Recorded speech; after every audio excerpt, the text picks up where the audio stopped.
नींद ना आना भी एक रोग है। कुछ लोग क्या करते हैं, कुछ चीजों को मारना शुरू करते हैं। मारना नहीं है, डीप करना है। डीप डीप स्लीप कब आती है? 9 बजे से 1 बजे तक। लेकिन 9 बजे कोई सोता ही नहीं, लोग 12-1 बजे तक जग रहे हैं, उसके बाद नींद आती नहीं। गांवों में पहले लोग अंधेरा होते सो नहीं जाते थे, तो एक नई बीमारी पैदा हो गई अब लोगों को, नींद ना आने की। आती ही लोग अब थक जाते हैं, टूट जाते हैं तो सो जाते हैं, लेकिन नींद नहीं आ रही है ना, चीजें दिखाई पड़नी शुरू हो जाएंगी कि ऐसा। वो जो अदृश्य शक्ति है ना, जो सब कुछ चला रही है, उसको जो एक्टिवेट करना जान गया। देखो पीछे गांधी जी की फोटो लगी, बुद्ध की फोटो लगी, डॉक्टर अंबेडकर की फोटो लगी। इन लोगों ने उस अदृश्य शक्ति को पकड़ लिया। है तो हमारे ही जैसे लोग ना, और सारा काम शक्ति पे चलता है। सब मजदूर कौन है? जिसके पास शक्ति नहीं है, मतलब जो अपनी शक्ति को कनेक्ट नहीं कर पाया, एक्टिवेट नहीं कर पाया, वो मजदूर है।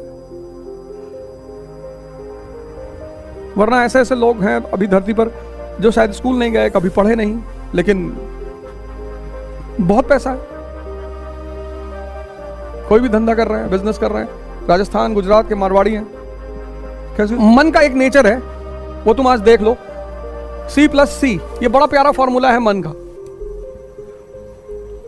जब तुम कोई काम शुरू करते हो, जैसे मान लो साइकिल चलाना तुमने सीखना शुरू किया, तो जब तक तुम कोई चीज सीखते हो तो तुम्हारा चित्त वहीं पे रहता है। ये चित्त है, पहले सी का मतलब है चित्त। ये बड़ा डेंजरस फॉर्मूला है। और जहां चित्त है वहीं चैतन्य है। इसलिए किसी काम की अगर क्वालिटी बढ़ानी है तो तुम बस ये दिमाग देखो कि उसमें चित्त लग रहा है कि नहीं। जैसे पहले लोग जब कोई काम देते थे घर भर में तो कहते थे चित्त लगा के करो। जहां चित्त है वहां चैतन्य है। इन दोनों का इतना प्यारा संबंध है।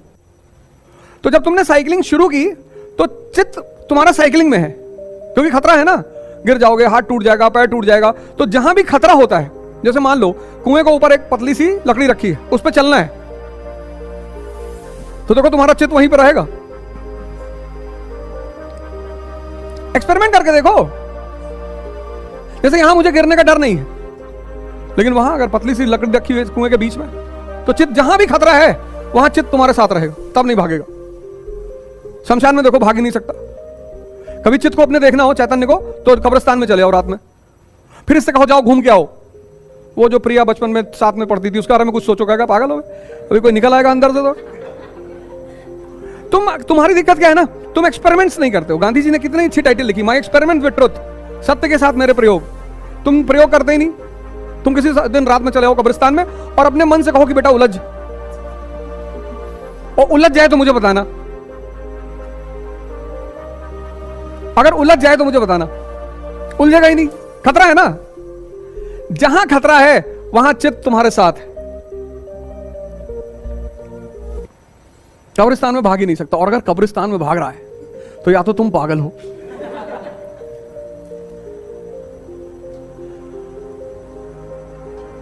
नहीं भागेगा।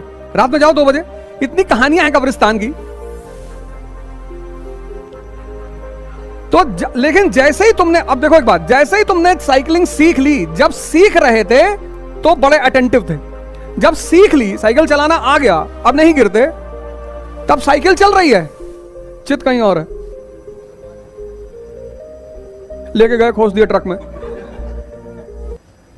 लोगों ने कहा इतना बड़ा ट्रक है भैया, पता नहीं दिमाग कहां था, कहते नहीं लोग।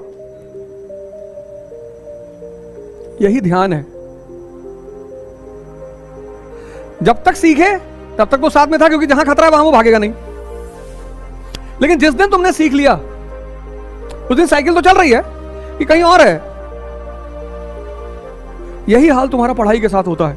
किताब तो खुली होती है, तुम बका भी रहे होते हो, पर कुछ जा नहीं रहा होता है अंदर।